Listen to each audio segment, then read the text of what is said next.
Salve, livrojantes!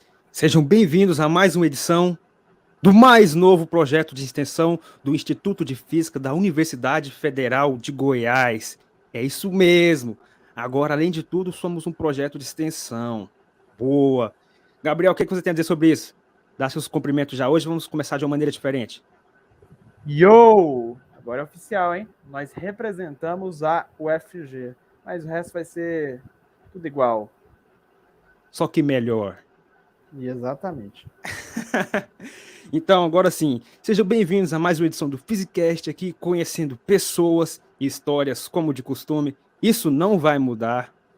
Então, yo! Física Jovan falando. Gabriel?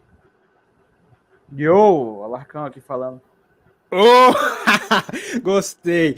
E hoje vamos ter uma conversa com ele, sim, ele, professor Inácio, um cara preocupado com muitos tópicos relevantes, interessantes para debatermos aqui. Um deles sendo avaliação, esse tema tão importante discutido, principalmente atualmente, dado a situação atual, algo assim. Então, Inácio, se apresente brevemente. Salve, Giovan, salve, Gabriel. Oi, pessoal, livrojantes, companheiros de luta da educação, aí estamos juntos sempre, né, Giovan e Gabriel. Bom, eu sou o professor Inácio, sou professor de matemática, sou o pai do Matheus, Gabriel, sou pai do Matheus e da Lili. Matheus tem 10 anos, a Lili tem 21, sou esposa da professora Mara, professora de língua portuguesa, e sou um apaixonado pela educação.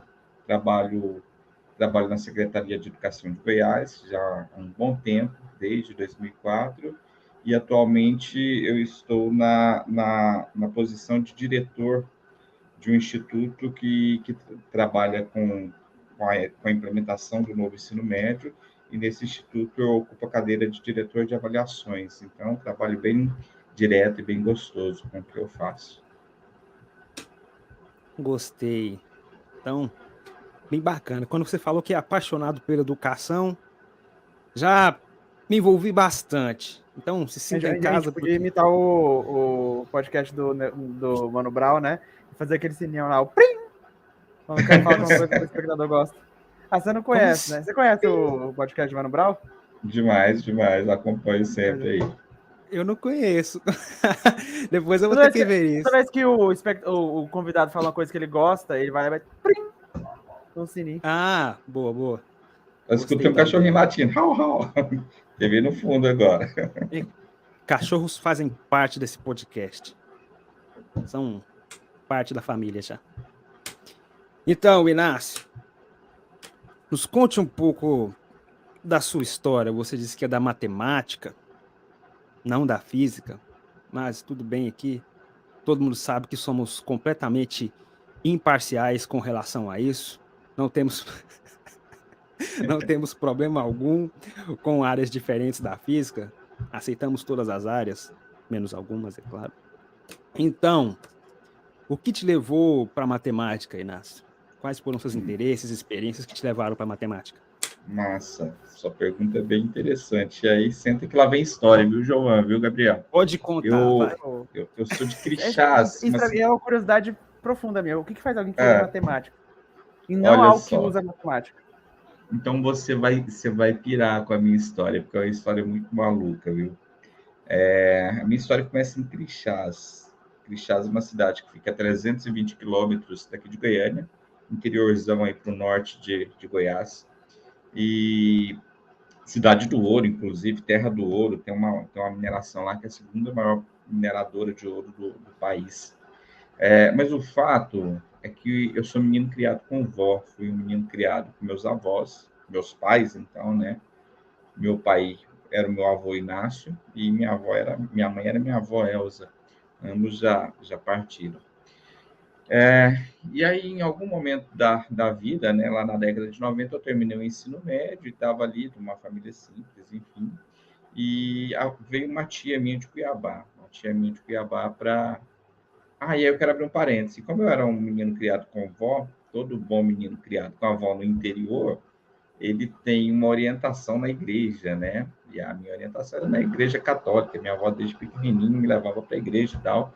E assim como o Giovan ali, eu comecei, né? Eu vejo os instrumentos musicais ali do Giovan, eu me envolvi com os instrumentos ali da igreja. Comecei a tocar violão, e eu era um menininho que tocava o violão na igreja católica da minha cidade.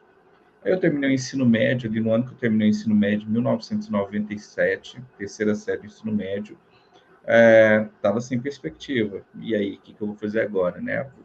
Procurei a escola lá do interior, uma escola estadual. Comecei em 1998, em janeiro, a dar aula naquela escola, aula de matemática, tendo terminado o ensino médio, porque eu não tinha uma perspectiva de fazer ensino superior e tal.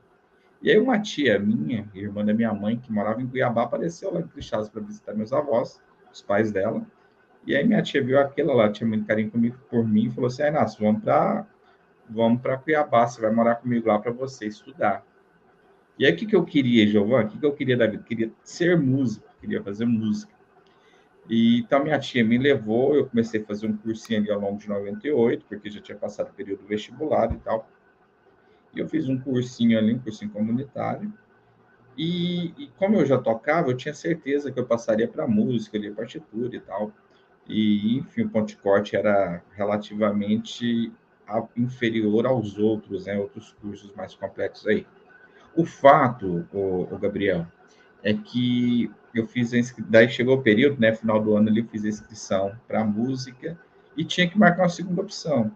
Eu olhei aquele monte de segundas opções ali, do nada veio a matemática. Ah, vou marcar matemática aqui, porque eu tenho certeza que eu vou me tornar músico, vou ser guitarrista e tal.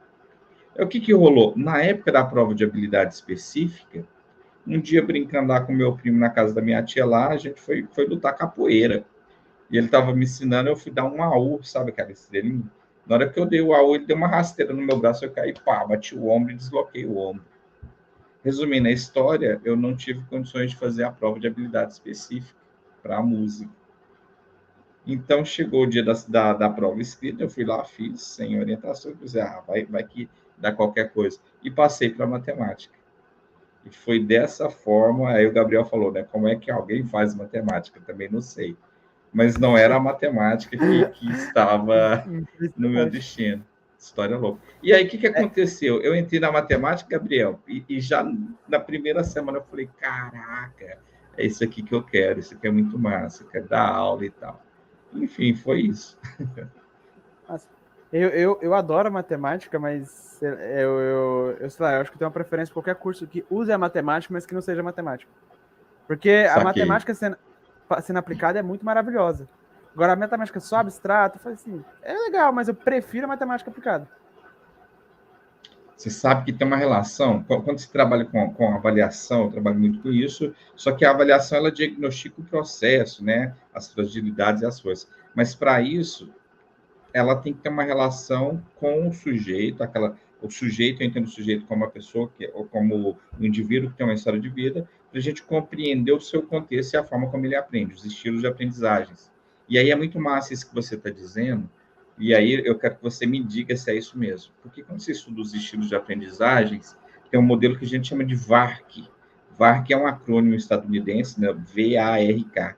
O V vem do visual, o A vem do aural, que é o auditivo, o R vem de duas palavras, que é read e write, leitor e escritor, e o K vem do kinesthetic, que hoje para nós é o sinestésico.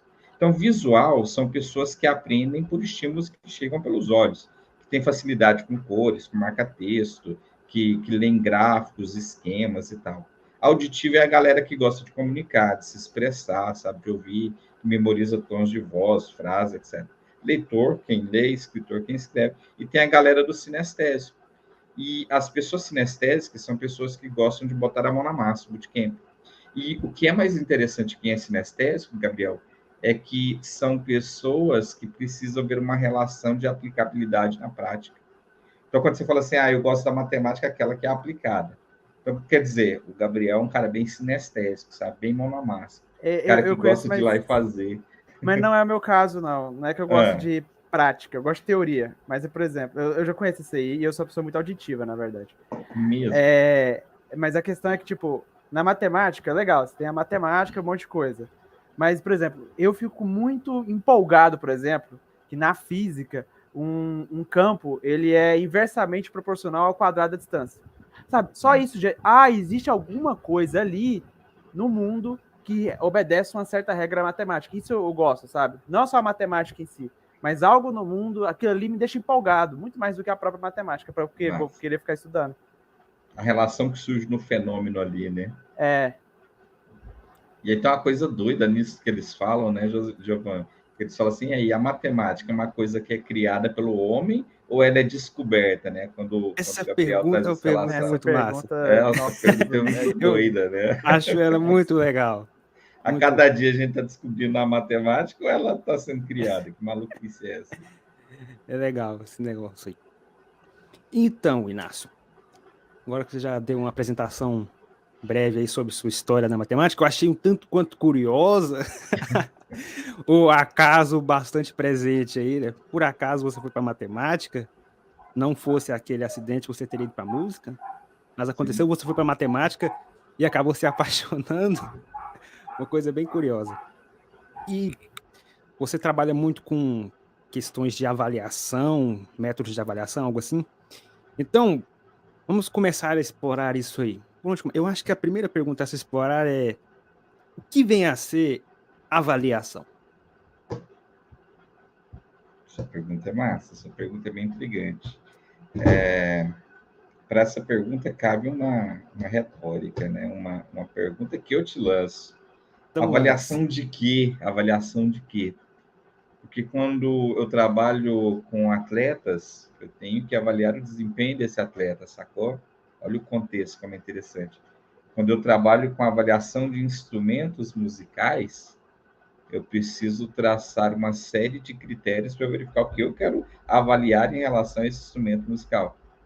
Se eu quero trabalhar com a avaliação da sala de aula, eu preciso pensar a perspectiva dessa avaliação.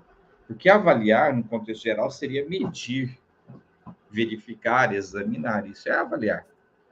Mas avaliar o quê? Percebeu? Sacou a jogada?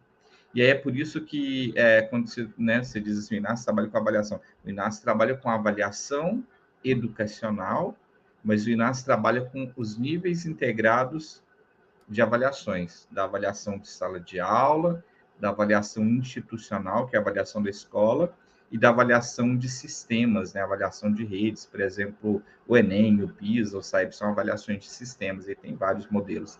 Então, avaliar, né? O que é o avaliar para o Inácio, então?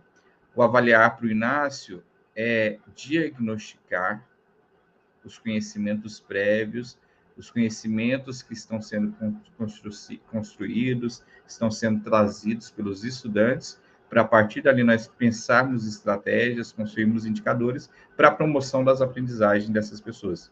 E o Gabriel vai falar, mas que aprendizagem? As aprendizagens intelectuais, significativas, políticas e sociais. Porque nesse momento político que estamos vivendo no nosso país, talvez muito mais importante que a gente discutir processo de conhecimentos decorados da matemática ou da física, seja a gente trazer a perspectiva de como é que está o processo político do nosso país. É preciso a gente discutir isso, sabe? Então, a avaliação nesse sentido é isso, é a gente diagnosticar os conhecimentos que cada um traz, para a partir dali a gente potencializar novas aprendizagens. Gabriel, Giovanni? Certo, estamos caminhando para ficar uma discussão cada vez mais complexa. Estou gostando, vamos lá. Assim, quando surge o seu interesse por esse tema? Quando você parou e pensou, rapaz, avaliação é um tema do meu interesse, um tema que me chama a atenção. Quando isso ocorreu? Assim, Legal, eu só queria dizer que talvez no futuro alguém vai perguntar isso para mim e eu vou responder que vai ser esse podcast. Porque agora, parando para pensar, eu acho que variação é uma coisa muito importante para querer se especializar para quem quer dedicar a vida à educação, que é meu caso, e do Giovanni. Muito louco isso que você traz. A avaliação, rapidinho, Giovanni, né? Daí eu vou trazer essa história. Mas eu participo de um grupo de estudo e pesquisa em avaliação e organização do trabalho pedagógico, lá na UNB, com a professora Benigna Vilas Boas, uma das maiores referências em avaliação formativa. Olha só, está aparecendo um conceito aqui da avaliação formativa no país. E a organização do trabalho pedagógico, ela é um conceito que a gente utiliza para que acontece em paralelo com a promoção do percurso formativo. E a OTP, ela se dá a partir de 3 categorias, Gabriel, que é a avaliação, currículo e didática. Não tem como eu pensar um currículo sem a avaliação e sem a didática. Não tem como eu pensar processo de ensino sem a avaliação, sem o currículo, se eu não sei o que eu vou ensinar. E não tem como eu avaliar sem eu pensar o que é a avaliação para mim, como é que ela se consolida, os tipos de avaliação, sabe? Então, quando você traz, né, você fala assim, isso é muito importante para quem quer trabalhar com isso. Sim, porque é uma categoria que está articulada. De alguma forma, a gente está sempre avaliando. Existem 2 modalidades de avaliação, a modalidade formal e a modalidade informal. Sempre que eu participo de um congresso, uma discussão, o pessoal leva para o campo da modalidade formal. O que é a modalidade formal? O uso de instrumentos para avaliar. O que são instrumentos? Teste, lista de exercícios, seminário, conversa, bate-papo. Isso é instrumento formal. Mas o instrumento informal é o mais massa, é o que rola o tempo todo. Essa troca nossa aqui, essa troca de olhares, o bate-papo, as lágrimas, as tatuagens, o corte de cabelo, ser careca, baixinho, gordo, tocar, não tocar, ser agressivo, não ser agressivo. Isso tudo faz parte do nosso cotidiano. E aí, quando eu estou na sala de aula ali, batendo papo com os meus estudantes e vejo as revoltas, as ansiedades, os que são caladinhos, tímidos, introspectivos, os que são falastrões, tudo isso vai participar, sabe, do processo de avaliar. Então, é interessante a gente estar muito atento a isso aí, para nós não cometermos na sala de aula atos de exclusão, porque grande parte dos professores se tornaram especialistas em excluir pessoas por meio das avaliações. E a nossa função, Giovana, não é excluir, não, é o contrário, é pegar os nossos estudantes, trazer e falar, ó, vamos aprender aqui, ó, a aprendizagem intelectual, significativa, política e social, vamos brigar, vamos lutar, vamos correr atrás da justiça, das políticas sociais, vamos mostrar que muito mais importante que o capitalismo é o processo das trocas, sabe, das construções aí, e sem hipocrisia, claro, e sem apologia política, mas é isso aí. Então, se a gente não começa a pensar isso, a gente não tem essa educação, sabe, Gabriel? Eu falo muito, né? Mas Está é esse tipo de convidado que a perfeito. gente gosta. É desse jeito que a gente gosta. Muito legal Massa. sua colocação. Agora vamos. O, Diga. fala. Aí o Giovanni perguntou, né, como é que eu caí na avaliação. Deixa eu contar uma outra história rapidinho, senta que lá vem história. Eu entrei no concurso do Estado de Goiás para professor de matemática em 2004. Me formei em 2003, 2004 eu tive a grande sorte de passar, né, no processo seletivo aí. E eu fiquei em sala de aula em 2004, 2005, 2006, 2007, e eu sempre falei muito e gostei muito de experimentos e estava ali tocando terror nas escolas que eu trabalhava aqui no Jardim Novo Mundo, moro aqui até hoje. E em 2007 eu recebi um convite para fazer parte de uma equipe lá na superintendência que chamava Gerência de Desenvolvimento Curricular, porque eles queriam pessoas que ajudassem a construir projetos, essas coisas. E eu fiquei na sala de aula e fui para lá também. Aí eu fiquei lá em 2007, trabalhando com currículo, com formação de professor de 2007, 2008, 2009, 2010. 4 anos produzindo material, projetos, gincanas, tal, para o Estado.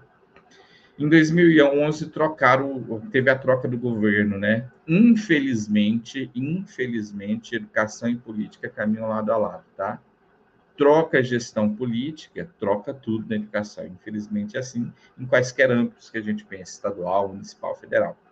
E aí trocou a gestão toda ali, trocou o secretário de educação, trocou chefia, e aí eles chegaram e falaram, não, vocês vão trocar de lugar, vocês trabalhavam com currículo, não vão trabalhar com isso mais não. A partir de agora, em 2011, vocês vão trabalhar preparando e criando avaliações para a Prova Brasil. Na época eu falava Prova Brasil, hoje é SAEB, né? O correto era o SAEB mesmo. E aí tá, a gente caiu de paraquedas, uma equipe de matemática, tinha de português, e não sabia nem o que era a Prova Brasil, sabe, Giovana? Sabe, Gabriel? Mas vamos lá, vamos fazer o que estão mandando a gente fazer aí. E aí a primeira orientação, vai todo mundo sair da sala de aula, vocês vão ficar o tempo todo elaborando testes para a Prova Brasil. E aí o Inácio começou a estudar isso, né? Comecei a entender o que era atividade, o que era item, o que era questão, porque tem diferença. Item é para a SAEB, questão é para Enem. Item é base, trabalha com descritor, que é uma habilidade mínima, que é uma habilidade mínima? Habilidade é resolver problema de matemática. Habilidade mínima é resolver problema com a adição de números naturais. É bem pontual. É tipo entregar a balinha do que vai acontecer. E a questão é complexa, envolve múltiplas habilidades, conhecimentos, leitura, compreensão de texto gigantesco e tal. Então, eu comecei a estudar isso, 11, comecei a ganhar gosto, tomar paixão pelas avaliações em larga escala externa à escola. Você sabe que a avaliação em larga escala externa à escola é um conceito que a maioria dos professores não sacam, sabe, Gabriel, sabe, Giovanni? Por exemplo, o que é uma avaliação em larga escala? Uma avaliação em larga escala é uma avaliação que acontece em mais de uma sala. Se eu trabalho numa escola e dou aula no 8º ano A e no 8º ano B, e elaboro uma avaliação e aplico essa avaliação, esse instrumento em 2 salas, já é larga escala. Não tem que ser em 1 milhão de escolas. Se é em 2, já é larga escala. Externa à escola é quando alguém que não trabalha na escola que elaborou a avaliação.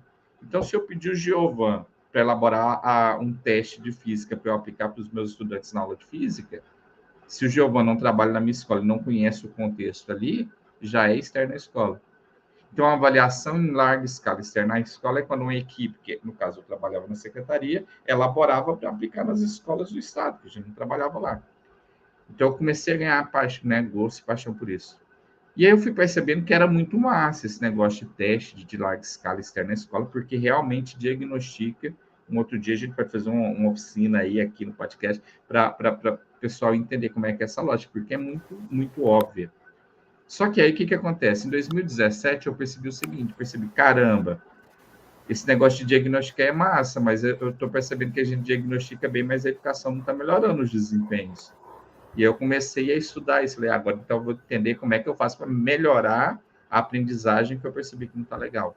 E aí foi quando eu conheci, né, o programa de pós-graduação de ciência de matemática aqui da UFG e comecei a me especializar nisso. Tive aula com um monte de professores que sabem muito de avaliação aí, e hoje eu me tornei aí o que eles chamam de especialista em avaliação formativa de 4ª geração, que é uma avaliação que é pensada nos grupos de interesse da sala de aula. Porque toda sala tem um conjunto de estudantes que cada um tem interesse por alguma coisa. Então, a avaliação para promover a aprendizagem tem que respeitar esses grupos que estão ali. Cada pessoa com sua afinidade, quem gosta de música, quem não gosta de música, quem gosta de sertanejo, quem gosta de rap, e aí a coisa vai. Mas eu falei demais de novo, desculpa. Pode continuar falando o tempo que julgar necessário, que ouviremos sempre com muito encanto. Tenho certeza que o Gabriel tá amando, porque eu tô amando. Tá bom demais isso aqui. Eu tenho uma pergunta aqui, se o Giovanni permitir. Tá permitido sua pergunta, Gabriel. Já que você seguir nessa base aí de avaliação, qual a sua opinião sobre o Enem? Tu acha ele um bom sistema de avaliação? Massa sua pergunta, para a gente discutir o Enem, nós precisamos entender qual que é a função da escola capitalista que nós temos hoje no planeta, porque existe uma escola capitalista. O senhor Luiz Carlos de Freitas fala muito sobre isso. E a função da escola capitalista é 2, tá? A escola capitalista tem 2 funções: excluir e submeter ao sistema. Excluir a grande massa do processo educativo e submeter ao mercado de trabalho. Essa é a primeira função, esse é o primeiro ponto que eu preciso fazer. Então, infelizmente, eu não estou falando de Goiás, não estou falando de Brasil, estou falando de mundo, tá? Quando eu penso a escola da massa, infelizmente, ela está sendo estruturada e cada dia ela se especializa mais em excluir as pessoas. Então, esse é um ponto que a gente tem que estar muito atento, tá? Então, o Enem, quando eu penso essa perspectiva de educação básica, ele, infelizmente, ele é extremamente excludente. Porque a escola pública brasileira, ela tem um viés que é preparar para o SAEB, para o Sistema de Avaliação da Educação Básica, que trabalha com habilidades mínimas. Então, não está preparando para esse exame, que é extremamente complexo, aí daqui a pouco eu quero falar dele. Está excluindo já, o Enem, então está excluindo a grande maioria da massa, infelizmente. Vocês sabem disso. E, ao mesmo tempo, a escola pública, qual que é a função? Exclui, olha só a base nacional comum curricular, Jordão. Preparar uma formação global para o exercício da cidadania para o mercado de trabalho, quer dizer, está preparando o jovem da escola pública para ir trabalhar lá na lanchonete, lá no shopping, lá na loja do centro. Tenho o maior respeito por isso, porque o pessoal está trabalhando. Mas enquanto a escola pública está fazendo isso, Gabriel, A escola privada está moendo, ó, preparando a molecada para o Enem. Perceberam a jogada? Então, nesse sentido, quando eu penso a perspectiva da escola capitalista, o Enem é um instrumento altamente excludente. Essa é uma perspectiva. Agora, se você falar assim, e aí, Inácio, profissional da avaliação que compreende os instrumentos, os testes, o que você acha do Enem? Eu acho o Enem, o Exame Nacional do Ensino Médio, eu trabalho com ele desde 2013, o novo Enem, um dos instrumentos de avaliação mais sofisticados do planeta. Ele é muito massa. O Enem foi criado em 1998 com a perspectiva de diagnosticar como é que estava a educação básica do país. Então, ele foi criado, eu sou dessa época, vocês não são, mas era muito comum, se alguém estiver ouvindo, né, alguém mais da minha época, fala, já vi Gabriel. muitas dessas provas nessa época. Eram bem Você vai... facinhas, comparadas de agora. Exatamente, você vai sacar então. O pessoal falava assim, lá em 98, 99 até 2008, o pessoal falava assim, mas fazer o Enem é muito fácil, é só você ler com muita atenção, porque as respostas estão na própria estrutura do teste. E, de fato, muitas respostas estavam. Por quê? Porque o objetivo da educação naquela época, do Enem naquela época, era verificar, examinar e diagnosticar como é que estava o processo de competência leitora dos estudantes. Como é que, numa avaliação em larga escala externa na escola, eu faço para saber se os estudantes do país sabem ler? Eu coloco a resposta lá. Quem sabe ler vai encontrar a resposta. Havia uma intencionalidade. Isso é muito inteligente. A galera não para pensar nisso. Só que em 2009, deixa de existir esse Enem, que era convencional, e surge o que a gente chama hoje de novo Enem, que já não é tão novo por conta da atual gestão política, né? Vamos meter o pau nisso aí. Mas em 2009 surge o novo Enem. E o novo Enem surge com 3 funções. A primeira, diagnosticar como está a educação básica do país em 2009. A segunda, certificar as pessoas que haviam, por algum motivo, abandonado o percurso de educação, que era o ENSEJA, né, Exame Nacional de Certificação do Ensino Médio, de jovens e adultos. E a terceira função que surge em 2009, colocar o estudante da educação básica no ensino superior. Deixe de existir o vestibularzão tradicional das universidades públicas federais e o Enem torna-se um único instrumento para a galera passar. Isso foi muito massa, sabe? Da perspectiva social 2009, tá? Nem sei quem estava lá na época na gestão, mas isso é muito massa. Porque o pobre, olha só a função da escola capitalista, né? Excluir. O pobre não tinha condição de viajar, não, do interior para Goiânia, do interior para São Paulo, para tentar um processo seletivo que era extremamente caro. A partir de então, o pobre começa a ter possibilidades, mesmo que mínimas, ele não tinha até então, mas ele passa a ter possibilidade de acessar universidades federais do país todo aí, tá? Mesmo sabendo que os problemas sociais continuavam e que esse pobre teria dificuldades de talvez mudar para uma outra capital. Mas o pobre passa a ter a possibilidade de um lugar próximo à sua casa, porque no interior não é toda cidade que tem. Por exemplo, a galera de Crixás tinha que viajar 100 quilômetros para Itapaci, mas antes tinha que viajar 320 para Goiânia para fazer um vestibular. Então, isso é possibilidade de acesso. Então, o Enem, quando ele surge com esses 3 desafios, que era diagnosticar, certificar o jovem ou adulto, EJA, e entrar no ensino superior, o novo Enem de 2009 passa a ter 3 caras num único teste. 3 funções completamente distintas. E é aí que ele se torna um instrumento extremamente sofisticado para o planeta Terra. Grande referência. Por quê? Porque para diagnosticar a educação básica, ele tinha que ser extremamente simples. Ele tinha que trazer questões extremamente básicas para verificar como é que estava o piso da galera e o teto de conhecimento da galera. Para certificar os jovens, não poderia ser um exame muito básico, porque senão ia entregar, todo mundo ia parar de estudar para ter o certificado. Mas não poderia ser muito difícil também, porque se fosse extremamente difícil, ninguém teria o certificado, e seríamos um país de semi-analfabetos.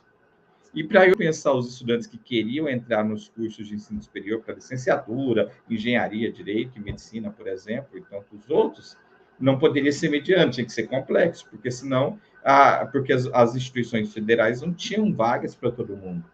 E aí era um teste exatamente preliminar, porque a gente não tem vaga para todo mundo. sacaram? E o Enem, Gabriel, conseguiu fazer isso. Ele conseguiu, por meio da teoria de resposta ao item e tantas outras técnicas que o INEP utiliza, conseguiu se estruturar num modelo de instrumento avaliativo que é básico, que é mediano e que é difícil ao mesmo tempo. É muito massa, sabe? Então, é isso, são dois olhares, sacar? É isso, é bem massa. Eu estudei ensino básico em escola particular, né? Então, meio que eu passei o ensino médio inteiro focando em fazer Enem e vestibular. E eu vi uma diferença muito grande de qualidade do Enem, a maioria dos vestibulares, que eu falei, cara, o Enem, as perguntas do Enem, tá testando meu conhecimento. Ali existe algum teste, ali eu preciso realmente dominar a matéria para fazer as perguntas difíceis. Enquanto no vestibular, eu precisava lembrar, precisava memorizar mais do que as difíceis. Comparando as difíceis do Enem versus as difíceis de vestibular, as difíceis de vestibular é o quê? Eu precisava lembrar a fórmula tal. As difíceis do Enem, eu precisava realmente conhecer a matéria, de dominar. O vestibular antigo, que existe até hoje, né, não é antigo, porque ele é muito atual, infelizmente, até hoje, ele é elaborado numa perspectiva que a gente chama de racionalidade tecnicista tilleriana. Ralph Tiller, pai da avaliação da aprendizagem, lá de 1930, ele traz que a gente precisa pensar avaliações com modelos descritivos que sejam observáveis. E para observar, eu trabalho na perspectiva do Decoreba, né? Estímulo e resposta, bem behaviorista, da década de 1930. Aí surge o Bloom em 54, ele cria uma taxonomização, e a gente continua trabalhando até o nível de aplicação. Bloom falava assim, olha, primeiro você decora, depois você compreende, compreender é explicar com as próprias palavras, quem tem vocabulário explica de alguma forma, e depois se aplica. Só que ele tinha outras 3 categorias, que era análise, retirar subinformações, síntese, compor informações de fontes distintas, que é o que o Enem faz. O que são fontes distintas? Tem um texto base, tem um gráfico, tem uma tabela e tem uma fotografia de algum esquema. Você tem que ler, tem que olhar o gráfico, a tabela, o quadro e a fotografia, tem que juntar tudo e tomar uma decisão, que é avaliar. Essa é a inovação que o Enem faz, sabe? É por isso que você fala assim, olha, vestibular, você decora, lê ali uma situação, problema que é sempre a mesma, muito difícil, muito, muito complexa, e tenta encontrar a solução. O Enem, não.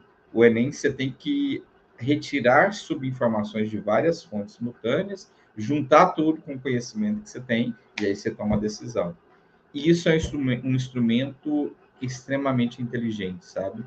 É por isso que as questões do Enem são extremamente complexas para serem elaboradas. E aí o Enem trabalha com uma perspectiva que foge da lógica tecnicista, porque a lógica tecnicista dos vestibulares é repetição, treino, translação. O Enem não. O Enem trabalha com o que a gente chama de campo ineditista. Trabalha com situações inéditas. Você pode trabalhar enquanto professor todas as possibilidades que você achar. A questão do Enem que vai aparecer, ela é diferente. É massa, né? Muito massa isso aí. Eles têm um banco, que eles chamam um Banco Nacional de Item, que tem mais de 120 mil questões ainda. O problema é a gestão do INEP atual, sabe? Que a galera tá querendo partir para o conservadorismo e tal, e aí a gente está meio brigando por isso aí, Gabriel e Giovanni, mas passa a bola para vocês. Não sei nem para onde ir a partir de agora, porque são tantas possibilidades. São tantas emoções. Uma coisa assim, no seu ensino básico, assim, como você se dava com relação a avaliações, provas e coisas do tipo? Você era o tipo assim, que tirava de letra, vou só lá fazer? Ou era do tipo mais revoltado, assim, tipo eu? O Gabriel sabe do que eu tô falando. Então, para Ele é você, revoltado. como você Honestidade nesse podcast, hein?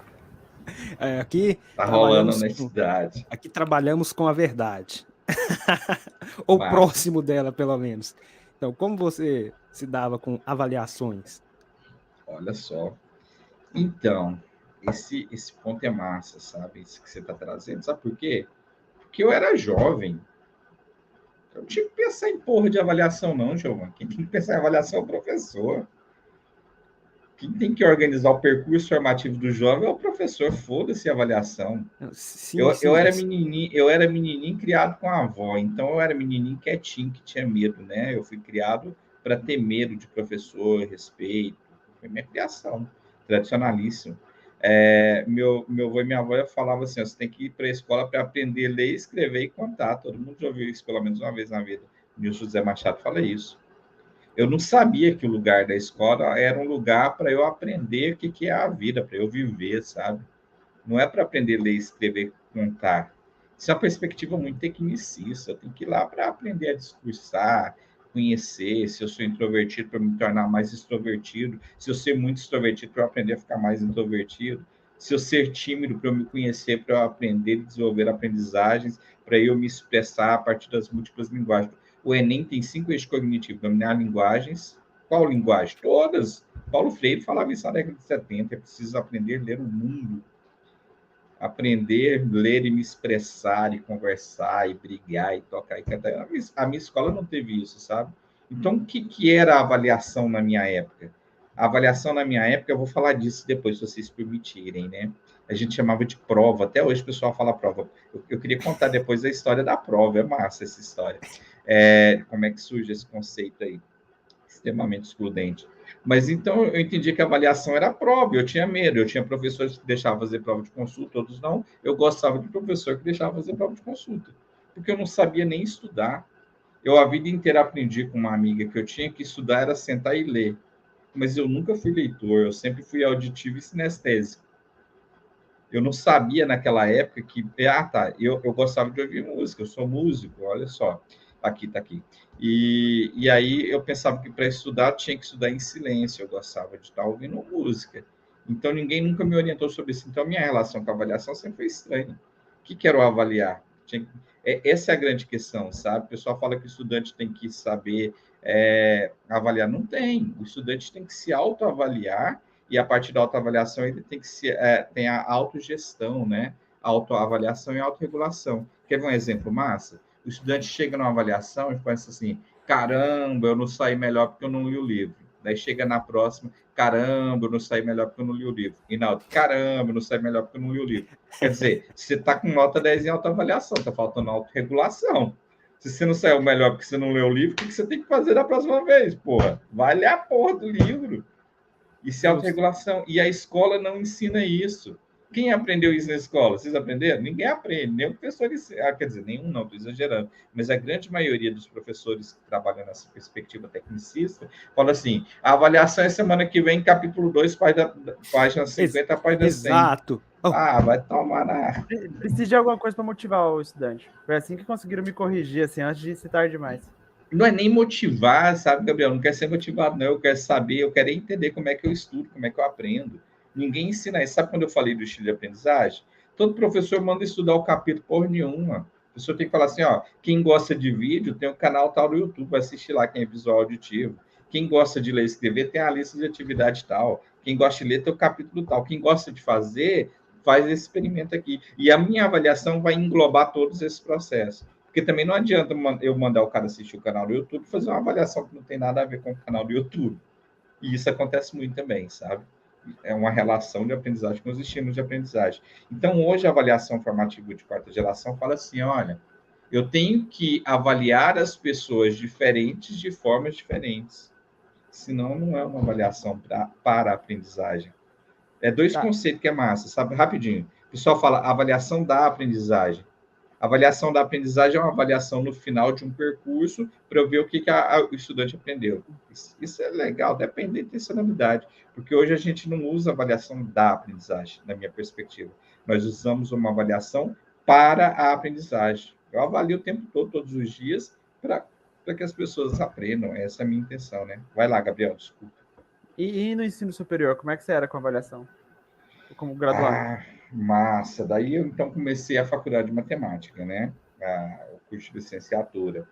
Como eu tinha estudado em uma escola particular, eu percebi que eu tinha muito mais facilidade que a maioria esmagadora dos meus colegas que tinham vindo da escola pública. Não tem nada contra o curso de licenciatura, mas, infelizmente, o curso de licenciatura, ainda hoje, a grande maioria são pessoas da rede pública. O pessoal da rede privada, né, das escolas aí que se destacam, vão para as engenharias e medicinas, cursos elitistas, que ainda bem que por conta da cota aumentou um pouquinho. Mas daí, então, o que acontecia? Eu me destacava nas avaliações no ensino superior, que, diga-se de passagem, eram avaliações extremamente técnicas.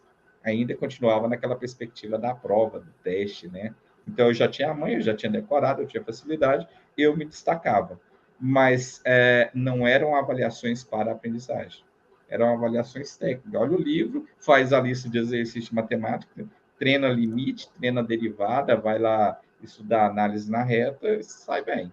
Quem não faz isso, toma pau, né? Então, eu tinha uma relação razoável por conta disso. Não por conta que eu era um bom estudante ou porque eu era bacana na perspectiva de avaliação, mas porque era tecnicista, né? O que acontece ainda hoje, Gabriel. Gostei demais. Entramos aqui exatamente no ponto que gostaríamos de debater. Muito interessante, porque eu também sou revoltado com provas. Talvez, assim, você saiu um pouco menos revoltado do que eu sou atualmente, porque eu tenho uma grande revolta. Você nunca se sentiu revoltado por ter que fazer uma prova não, Inácio? Muitas vezes, sabe? Muitas situações. Sabe por quê? Olha que loucura que é isso. Tem alguns estudos que mostram a relação das afinidades com os estudantes, tá? Não é porque eu sou da matemática que quer dizer que eu gosto de tudo, porque eu sou Inácio da matemática, da educação matemática, eu tenho facilidade com álgebra, mas eu detesto geometria, eu não tenho coordenação motora para fazer desenho, então eu não estudei geometria. Então, essa é uma relação de afinidade. Então, o estudo mostra assim, ó, imagina a situação, que massa que é, Gabriel. Imagina que você vai preparar a melhor aula que você já deu em toda a sua vida. Imagina essa situação louca. E para preparar a melhor aula que você já deu em toda a sua vida, você tem à sua disposição tudo que você precisar, tá bom? Então, você vai entrar para o seu quarto esse final de semana, você tem acesso à internet, material didático, a escola vai te dar grana. Tipo assim, você falar, escola, eu quero levar a minha turma para os Estados Unidos. Toma aqui a grana, pode levar. Então, imagine essa situação hipotética aí. No dia que você chegar na aula, você for dar a aula, você já vai perder pelo menos 20% da turma, porque eles não têm afinidade com o seu componente curricular. Professor, eu detesto física. Então, você já perdeu uma galera aí. Dos que sobraram, você vai começar a melhor aula que você já planejou em toda a sua vida. Você vai perceber que você vai perder pelo menos mais 15% dos que sobraram, porque eles não têm afinidade com a metodologia que você utilizou. Se você fizer um experimento, tem quem não gosta de pôr a mão na massa, porque é leitor, escritor, é visual. Se você vai apresentar um desenho, um filme, tem quem não gosta de filme, porque é sinestésico, acha que pôr a mão na massa. Então, de qualquer forma, não vai dar certo. Mas você continua a aula. Dos que sobraram, que tem afinidade com o seu componente curricular e com a metodologia que você escolheu, tem uma galera que não está num bom dia, Giovanni. Está com fome, está com frio, está com calor, está cansado porque trabalhou o dia inteiro e estuda à noite. O pai está separando da mãe, está revoltado porque brigou com o namorado, que o namorado está com o celular no bolso, ele está vibrando, está doido para mexer, mas não pode. Tem a galera que fuma, que quer dar um pito, mas não pode, que é o horário da aula. Então, tem a menina que está com cólica, tem um cara que está com alguma doença, sabe? Tem alguém que o pai está morrendo, que morreu, que aquilo outro. Então, eu consigo viajar aqui a tarde inteira. E aí tá, mas ainda sobra uma galera. Dessa galera que gosta do seu componente curricular, da metodologia, que está num ótimo dia, ainda tem aqueles que não vão com a sua cara. Porque tem um monte de estudante que não gosta de você, professor. E ninguém é obrigado a gostar de ninguém. Isso rola também. Então, as revoltas surgem, Giovanni, por conta de uma série de elementos. Então, no dia da avaliação, sempre teremos, e eu, por muitas vezes na minha vida, não estava no bom momento, estava a fim de mandar todo mundo para PQP. Você não estudou por quê? Porque eu estava trabalhando, porra, eu preciso trabalhar para sobreviver, eu preciso comer. Mas você trabalhou por quê? Porque eu preciso de uma grana para dar presente para minha namorada, e isso é importante também. Então, eu passei por isso muitas vezes no ensino superior. Tá? Então, por isso que a avaliação informal, que é aquela que não utiliza instrumento, é tão importante quanto a formal, sabe? Porque talvez o cara não está bem disposto naquele momento para fazer aquele instrumento. Mas eu conheço o cara, eu sei da rotina do cara. Então ele merece avaliar. Por isso que é avaliar pessoas diferentes de formas diferentes. É isso. Excelente, Inácio, excelente. Gostei. Você descreveu minha turma por muitas vezes. Descreveu minhas turmas, na verdade, Inácio. Gostei bastante. Agora, você tinha falado anteriormente que contaria a história da prova e como começou, se fosse permitido. Você sabe que aqui você é permitido fazer qualquer coisa. Então, pode contar a historinha aí, eu gostaria de ouvi-la. Vai ser um prazer ouvir essa história. De onde começou isso de prova, quem inventou e coisas do tipo. Massa, massa. Vou tentar sintetizar tudo aqui em Sim, sim. em 7 marcos, só para a gente entender alguns marcos históricos da avaliação. O primeiro marco da avaliação que a gente tem, 2000 anos antes de Cristo. China, o antigo imperador Shun saía visitando as suas tropas, né, para fazer vistoria ali, sua guarda real, e quando ele fazia essas visitas, ele tinha o hábito de fazer perguntas sabatinas, exame oral para sua guarda sobre técnicas de guerra, arte de defesa, arte de ataque, como amolar a arma, a espada, como é que faz flecha, como é que faz aquilo ali, como é que se protege. E a partir das respostas que ele obtinha, ou ele promovia a guarda, ou ele rebaixava. Então, é o primeiro relato que a gente tem de avaliação. Avaliação a partir do exame oral para promoção. Olha que interessante. Um outro relato interessante, outro marco da avaliação, acontece em 1590 na China. Desculpa, 1590 por meio dos jesuítas. 3.600 anos já depois do imperador. Os jesuítas, naquela época dos jesuítas, ainda não existia um currículo, não existia forma de avaliar, não tinha nada disso. Cada jesuíta ensinava o que achava que era importante e tal, a partir das suas afinidades. Só que quando eles voltavam para a Europa, tipo assim, iam do Brasil para a Europa, eles se reuniam para discutir o que cada um ensinava, como é que avaliava. Aí eles criaram um documento que chamava, que existe até hoje, pesquisem, que chama Ratio Studiorum. O Ratio Studiorum é uma cartilha que tem esses relatos. E aí, no Ratio Studiorum, a gente percebe um mega avanço da avaliação da China. Porque os jesuítas avaliavam somente no final do ano. E eles usavam perguntas, exame oral, mas eles passaram a utilizar exame escrito. Olha só o avanço. Exame escrito. Tinha que ter habilidade escrita. Então, isso é um mega avanço da avaliação. E eles utilizavam a avaliação, olha só, Gabriel, para exclusão, para excluir os alunos, aluno, do latim ausência de luz. As pessoas que não tinham luz, eles eram excluídos. Os melhores tinham que ficar concorrendo ali. Então, virava uma disputa, né, uma competição.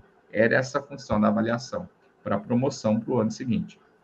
Quando a gente chega na década em 1860, em 1800, a burguesia está em ascensão e tal, só que eles tinham grana, mas eles percebiam que não podiam ocupar certos cargos públicos, porque eram vitalícios, por conta de todo um processo histórico aí. Eles começaram a reivindicar que queriam trabalhar, ter o direito daquele cargo público.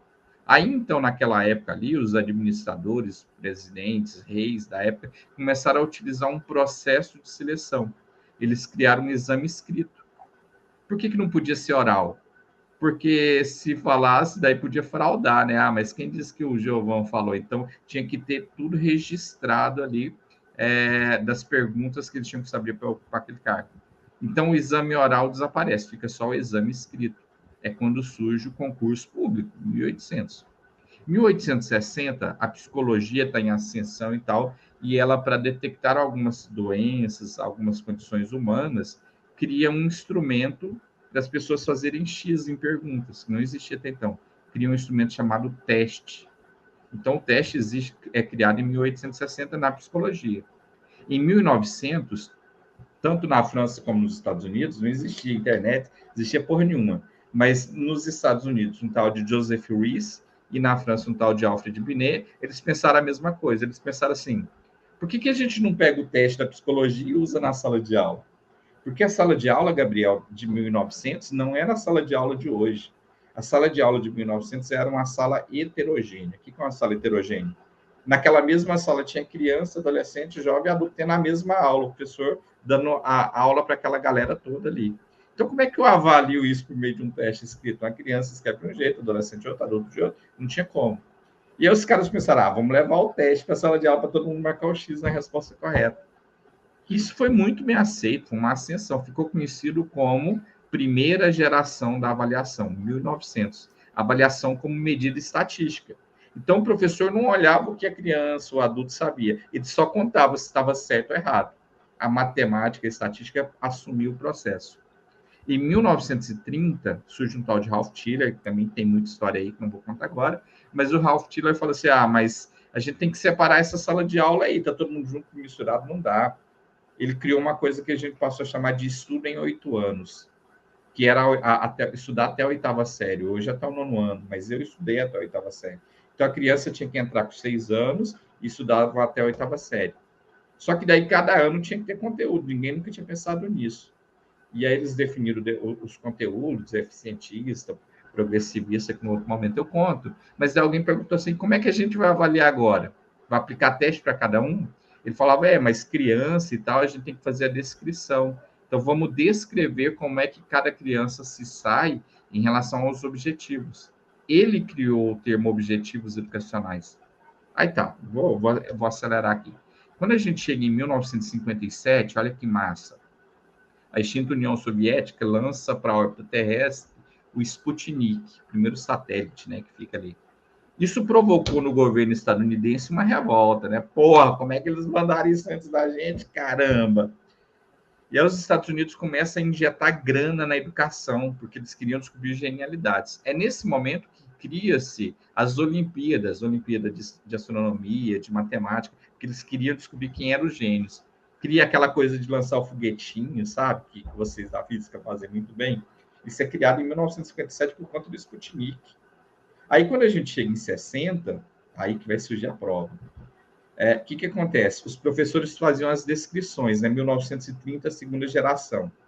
Eles chegavam, daí os Estados Unidos, por conta do Sputnik, começou a criar um monte de matérias, de componentes curriculares, para descobrir quem era gênio. Matemática, língua inglesa, física, astronomia, geografia, começaram a organizar isso. Então, começou a aparecer um monte de professor fazendo descrições. Alguns concordavam que o Giovan merecia passar de ano, outros não. Fazia um monte de coisa. Aí, quando tinha esse impasse, em 1960, o diretor, na época, falava assim, mas alguns professores acham que o Giovan merece passar, outros não. Vocês que estão achando que ele não merece passar, faça o seguinte, prova para mim por que ele não pode. Traga a prova do crime. Me prova por que o Giovan não merece passar ou merece passar. De tanto eles usarem a expressão prova, me prova que o cara é bom, que o cara é ruim, em 1960, o exame escrito passou a ser chamado prova. Então, prova, o termo prova é um termo muito negativo, porque ele é utilizado para emitir juízo de valor acerca de alguém. Se alguém é bom ou se alguém é ruim. Porra nenhuma. Isso não é a função da educação, não é emitir juízo de valor acerca de nenhum estudante. A nossa função é promover a aprendizagem para todos, sacou?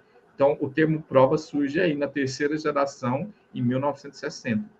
E aí, só para fechar, em 1990, a gente tem uma quarta geração na avaliação, quando é que a gente percebe que a sala de aula tem grupos de interesse, que a gente tem que respeitar todo mundo.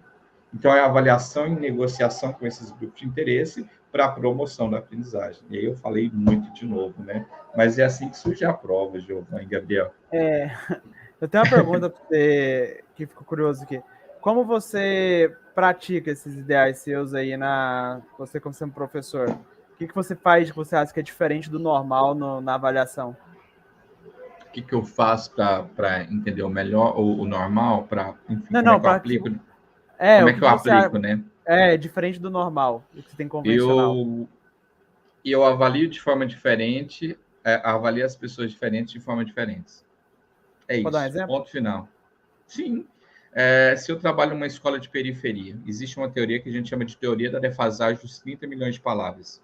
Essa teoria fala assim, uma criança com 9 meses de vida, 86% do vocabulário dela, ela aprendeu ouvindo as pessoas que cuidam dela, os seus cuidadores. Só que os cuidadores, quando eu penso nisso, existem 3 tipos de lares no nosso país. Existe lar de baixo nível educacional, de médio nível educacional e de alto nível educacional.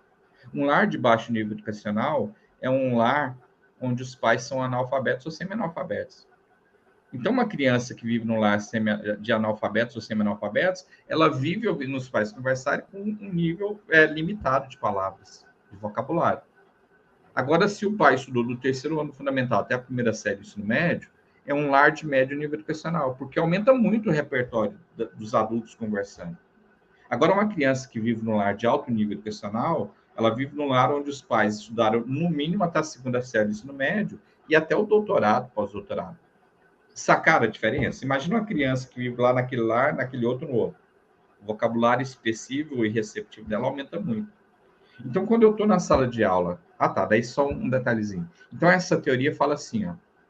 A criança que vive no lar de alto nível educacional, ela ouve o pai conversando muito mais palavras. Então, quando ela tem 4 aninhos de vida, ela já ouviu pelo menos 30 milhões de palavras a mais que a outra criancinha que vive num lar de baixo nível educacional.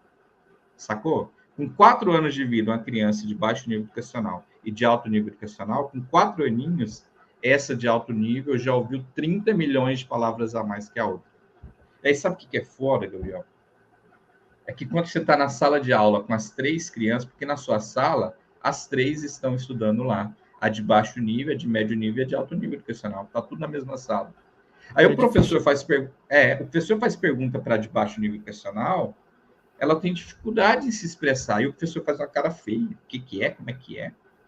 Aí ele faz a mesma pergunta para outra criança de alto nível educacional, que se expressa bem, que compreendeu. A criança dá uma outra resposta bonitinha. Aí o professor fala, nossa, que bonitinho. Percebeu a exclusão? Eu estou excluindo aquela criança ali.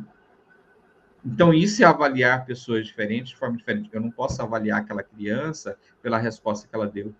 Porque ela tem um contexto, ela tem uma história de vida, ela nem conhece as palavras. Eu não posso avaliar no ensino superior aquele jovem da licenciatura que trabalhou o dia inteiro, porque ele precisa da grana, o Giovan, trabalhou cedo, trabalhou à tarde, trabalhou à noite, sei lá, porra nenhuma, tem um monte de coisa, tem que viajar, sabe? Senador Canedo, Goiânia ali, e ainda tem que ir para a faculdade. E aí tem aquele outro cara, também não tem nada contra ele, ele é um privilegiado, que ficou o dia inteiro pesquisando, estudando, tem a grana para comprar o livro, tem a grana para a chefe, está com a barriguinha cheia, dormiu até 10 horas, 11 horas, chapou, curtiu a vida. Tem como eu comparar os dois, ô Gabriel? Não tem. Então, se a gente não começa a perceber esse processo, você não está avaliando para produzir aprendizagem. Você está avaliando o que cada um trouxe, entendeu? É uma avaliação da aprendizagem. Eu não tenho nada contra quem faz isso, né? Eu não concordo. Eu, enquanto especialista, defendo esse outro processo aí. E para isso a gente tem um monte de técnicas que poderíamos utilizar. Agora surgiu uma curiosidade muito grande. Com que frequência você reprova um aluno? Essa pergunta é interessante, porque eu não me lembro quando foi que eu reprovei um estudante. Respondido, perfeito. Perfeito. Podíamos encerrar aqui. Perfeito, ó. Gostei. Perfeito. Então, a gente corta essa parte aí e a gente publica em todas as mídias possíveis aí. É só essa parte. Hein, Gabriel, você reprova os seus estudantes? Eu nunca cheguei a ter esse poder de reprovar ou não. Professor de poder reprovar ou não. Mas eu provavelmente...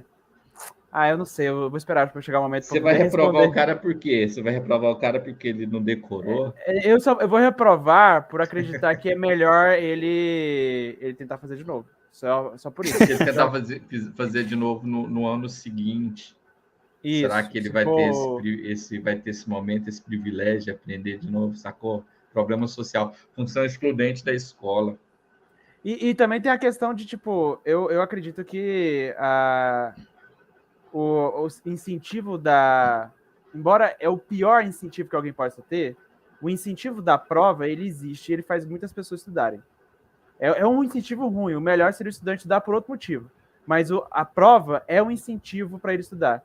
Se ele souber, embora eu sempre imaginei que eu ia ser um professor muito de boa, porque antes eu fazia faculdade de filosofia. E na faculdade de filosofia, como professor de filosofia, eu imaginava que ia ser de boa. Tipo, cara, se você não aprender, vou estar aqui.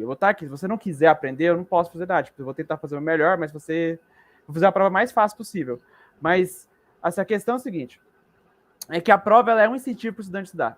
Se ele perceber, no ensinações que ele sabe que é indiferente ele fazer a prova bem ou não, esse incentivo vai ser diminuído.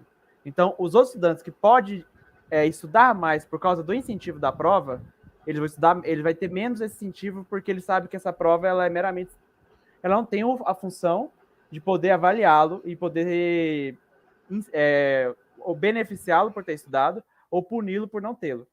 Então, eu acho que é um sacrifício fazer, mas eu não sei qual escolha eu faria. Mas existe esse aspecto. Tá, vamos lá, posso falar? Enfim, a sua resposta, ela é uma resposta que eu ouço bastante e que, assim, entenda, tá? Sem desmerecer. Ela está limitada, a sua resposta aqui, nesse espaço aqui. Por quê? Primeiro ponto, existem algumas concepções de avaliação, né? E aí a concepção que a gente adota hoje é a concepção de uma avaliação contínua e não fragmentada. O que é uma avaliação fragmentada? Fragmentada é que ela acontece em momentos específicos e tem lacunas. É o professor que fala assim, olha, então você vai ser avaliado a partir do teste 1, do teste 2, da prova 1, que você falou de prova, né, da avaliação escrita 1 do exame, da prova 2, do seminário, da palestra e disso. Então, o estudante tem momentos. Quando o cara pensa assim, muitos professores trazem esse argumento, tem os momentos, então estou incentivando ele a estudar para esse momento. Só que eu já defendo, nós da avaliação formativa de quarta geração, nós defendemos uma outra perspectiva. Não há avaliação contínua e não fragmentada.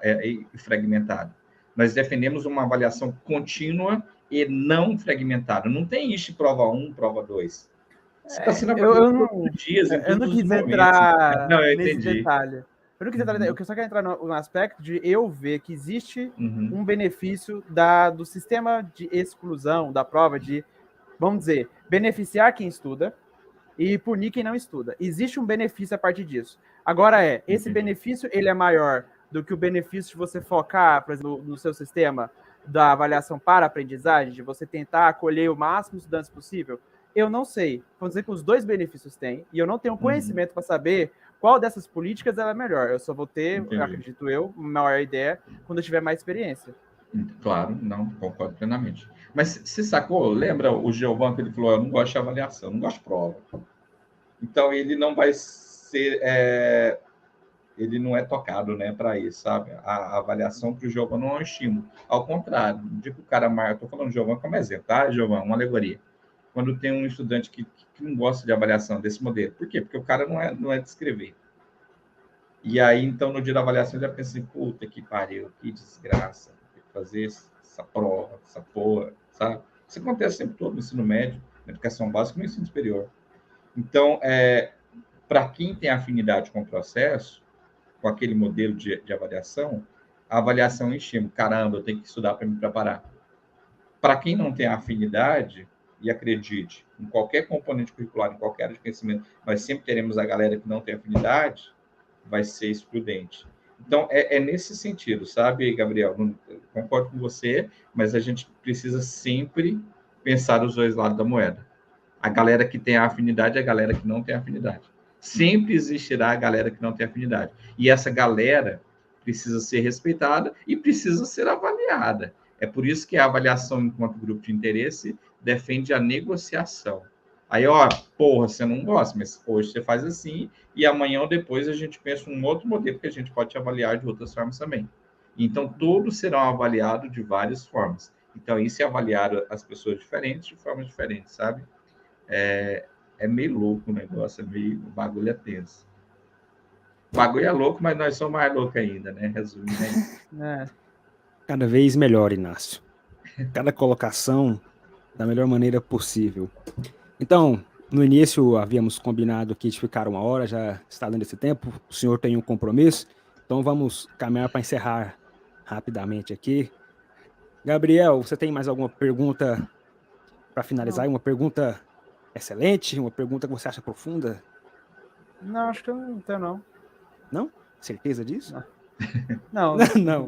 Manda aí, Gabriel. Não tem. Então, tá beleza. Eu posso querer estender a conversa, mas aí seria mais 20 minutos gastos aqui. Não. A gente poderia ficar aqui mais um tempão conversando, mas ele tem um compromisso, vamos respeitar. Então, tenho mais 2 perguntas aqui agora. Que eu Manda aí, Giovanni. A primeira delas é: qual foi, assim, a sua experiência mais marcante com avaliações e provas, assim? Experiência mais marcante, talvez como aluno ou como professor. A mais marcante com coisas assim. Massa. Uma experiência bem marcante enquanto estudante, eu já tirei 0, sabe? já no ensino superior. Entendi. Opa, valeu! Eu me senti a Bem-vindo. pior, a pior das pessoas naquele momento. Então, isso é uma experiência que é interessante, que cabe reflexão, né? O que é dar o zero para a pessoa, né? É um movimento de exclusão. Você se sente o pior, e se sentir o pior de todos é o movimento, é a maior explicitação de uma exclusão que pode acontecer num processo socio-interacionista. Porque quando o professor entrega os exames, ele entrega para toda a turma, todo mundo, ali, seus amigos próximos, querem ver e tal. Então, já passei por isso, tá? Isso é tosco. Enquanto profissional da avaliação, existem tantos, né? Mas eu trabalho com avaliação de redes de todo o estado de Goiás. Por exemplo, no Paraná, eu sou consultor da rede estadual e dos 399 municípios do estado. Então, eu tenho experiências bem interessantes que me marcam muito ali, poder verificar como é que está o desempenho dos estudantes de toda a educação básica de um estado, sabe? Então, são experiências bem marcantes também. E eu tenho o privilégio de trabalhar com grandes referências em avaliação do planeta, né? Por exemplo, José Domingos Fernandes, que é meu referencial teórico, que mora em Portugal, que é português, autor desse livro aqui, por exemplo, ó, tá bem aqui, facinho, ó. Eu trabalho com ele, então para mim é um privilégio poder trabalhar com o professor Domingos Fernandes, com a professora Benigna Vilas Boas, que é uma das maiores referências em avaliação formativa do país. Eu trabalho no grupo de pesquisa dela. Eu tenho aqui em Goiás o professor Wagner, que foi meu orientador, que foi presidente do Centro de Seleções da UFG, a professora Lúcia, que para mim é uma das maiores referências em avaliação do Estado, a professora Sandra Mário. Então, tudo isso conta muito para mim quando eu penso em avaliação. Assim, aprendo muito com eles todos os dias, o tempo todo. Certinho. Então, agora, pergunta para finalizar. Eu diria que essa é a pergunta mais importante que costumamos fazer nesse podcast aqui. Peraí, Giovanni, eu tô com uma curiosidade matando aqui. Eu sabia que ia Manda aí, acontecer Gabriel. isso. Manda aí, Gabriel. Eu sabia. Você deixa claro para os seus alunos que você não reprova? Ou tu tenta passar a ideia de que eles podem ser reprovados, só que na verdade eles não vão ser reprovados? Eu falei no primeiro dia. Falo, olha, aqui comigo ninguém reprova, tá? Perfeito. A gente está aqui para construir aprendizagem e fazer a coisa acontecer. Agora, existem muitos estudantes do ensino superior, por exemplo, que abandonam, né? Eles abandonam por uma série de causas, e aí é um outro assunto que daria para a gente ficar um dia inteiro conversando aqui, é um outro problema. Nem digo que eles se reprovam, eles abandonam por problemas sociais e políticos aí, e isso também é complexo, a gente tem que discutir. Mas desde o primeiro dia eu já falo, ó, comigo aqui ninguém reprova, a gente tem que cumprir, olha a negociação aí, tá? A gente tem que passar pelo processo, tem que ser avaliado, e a gente vai pensar que sempre autorregulação e autoavaliação. É você se autoavaliar nos instrumentos e correr atrás, você tem que correr atrás. É mais ou menos assim que acontece, o Gabriel. Uhum. Pronto, Gabriel. E aí, a resposta, Gabriel? O Gabriel fica sério, né, Giovanni? Eu não sei, eu fico preocupado. Não, mas eu tô pensando aqui na resposta, olhar. mas você respondeu certinho a pergunta, que eu tinha curiosidade. Resposta perfeita. Adorei essa resposta. Gostei demais. Então agora vamos para a pergunta final aqui. Como eu estava dizendo, uma das perguntas mais sérias que costumamos fazer nesse podcast. Inácio, para você, o que é educação? Nossa. Olha só, vou começar trazendo a minha avó, né, minha mãe, que já me deixou, que era analfabeta. Uma das pessoas que eu mais aprendi na vida foi com ela. Então já começa aí o processo reflexivo, né, sobre o que é educação.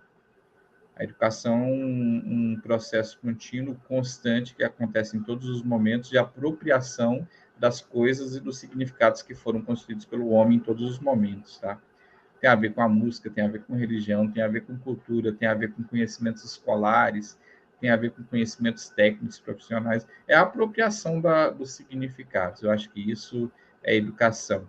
Ela se dá de forma sistematizada no ambiente escolar, no ambiente universitário, mas ela está acontecendo o tempo todo aqui, ó, nas nossas trocas, né, tá acontecendo o processo de educação aqui. Eu estou aprendendo com vocês, vocês estão me ouvindo, e não necessariamente vocês estão aprendendo comigo, mas as concordâncias e as discordâncias promovem a educação, né? O não concordar comigo também demanda estudo, pesquisa, reflexão. E para mim, a educação é isso. A educação é o viver intensamente, apropriando-se de tudo e de todos aí. É isso. Gostei. Boa definição. Excelente, na verdade. Muito boa. Certo, então com isso podemos encerrar por aqui. Gostaria, Inácio, de deixar meus agradecimentos por você ter cedido um pouco do seu tempo para vir aqui conversar com a gente. Muito obrigado. Espero que você tenha gostado da conversa, se sentido acolhido aqui, porque eu gostei bastante. Eu tenho certeza que o Gabriel gostou muito também. Então, muito obrigado por ter vindo e dedicado um pouco do seu tempo e atenção para a gente aqui.